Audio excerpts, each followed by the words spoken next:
Bharatiya Janata party के किसी भी नेता को, चाहे वो प्रधानमंत्री हो, चाहे इनके दूसरे दर्जे के नेता हो, भ्रष्टाचार के ऊपर भाषण देने की नैतिक अधिकार में समझता हूँ इनको नहीं है, क्योंकि ये भ्रष्टाचारियों का झुंड है भारतीय जनता पार्टी स्वयं। और आप कहते हैं कि इस देश के अंदर कांग्रेस पार्टी ने 60 सालों में क्या किया। नरेंद्र मोदी जी जिस पार्टी की सरकार के आप प्रधानमंत्री हैं, उस पार्टी का जन्म नहीं हुआ था इस देश के अंदर जब पंडित नेहरू ने इसरो की स्थापना की थी, जहाँ से आज आप सैटेलाइट छोड़ते हैं, जिसका श्रेय लेते हैं, वहाँ जाकर आप फोटो खिंचवाते हैं इसरो सेंटर में जाकर। उसकी स्थापना पंडित जवाहरलाल नेहरू देश की आज़ादी के तुरंत बाद कर चुके थे। एम्स, IIT, डैम, इस तरह की चीज़ें जो देश के अंदर बनी, जिनका निर्माण हुआ, वो पंडित नेहरू ने किया, कांग्रेस की सरकारों ने किया। और आप कहते हैं पाकिस्तान का नाम आप बार बार लेते हैं, पाकिस्तान का नाम लेकर आप देश के लोगों को डराते हैं। जिस पाकिस्तान का नाम लेकर आप देश के लोगों को डराकर वोट लेना चाहते हैं, उसी पाकिस्तान के इंदिरा गांधी सेना के पराक्रम से 2 टुकड़े करके बांग्लादेश जैसे एक अन्य देश का निर्माण कर चुकी हैं। ये आपको याद रखना होगा। सच्चाई ये है कि और भ्रष्टाचार, आप कहते हैं कि कांग्रेस पार्टी भ्रष्टाचारियों की पार्टी है, भ्रष्टाचार किया कांग्रेस पार्टी ने। आज मैं इस चीज़ को, हम इस तरह की भाषा भी आप बोले कि जेलों में सड़ रहे हैं, क्या भाषा है प्रधानमंत्री जी आपकी? किस तरह के शब्दों का आप इस्तेमाल करते हैं? आज अगर आप सत्ता से बाहर हो गए इस देश के अंदर, आज भारतीय जनता पार्टी को अगर देश के लोगों ने सत्ता से बाहर कर दिया, याद रखिए, पूरी जिम्मेदारी के साथ बोल रहा हूँ,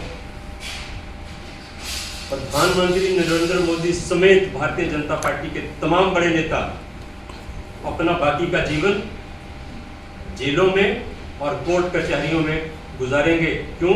क्योंकि इनके शासनकाल में दुनिया भर का भ्रष्टाचार हुआ है। भ्रष्टाचार की तमाम सीमाएं, तमाम रिकॉर्ड भारतीय जनता पार्टी और नरेंद्र मोदी के शासनकाल में इस देश के अंदर टूटे हैं। लेकिन क्योंकि आप स्वयं सत्ता में हैं और जो एजेंसीज भ्रष्टाचार के मामलों की जांच करती हैं, उन एजेंसीज को आपने पंगु बना दिया है। उन एजेंसीज को आपने भारतीय जनता पार्टी की फ्रंटल ऑर्गेनाइजेशन की शक्ल दे दी है।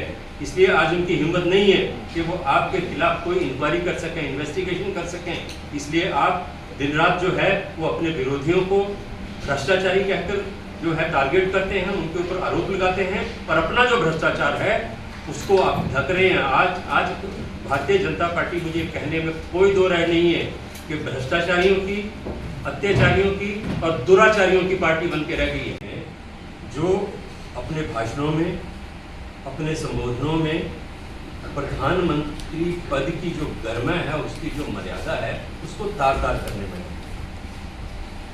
पिछले कल का इनका भाषण, रोजी ऐसी बातें कर रहे हैं, लेकिन पिछले कल भी इन्होंने अपने भाषण में कुछ बातें कही हैं जिसमें एक तो साधारणतः कहते हैं कि 60 वर्षों में कुछ नहीं हुआ, उद्योग लगाने के खिलाफ कांग्रेस है, और अब तो ये कह रहे हैं कि साहबजादे या शहजादे, कौन सा शब्द इस्तेमाल करते हैं राहुल गांधी के लिए, कि वो उद्योगों के खिलाफ हैं, नक्सलवादियों की भाषा बोल रहे हैं।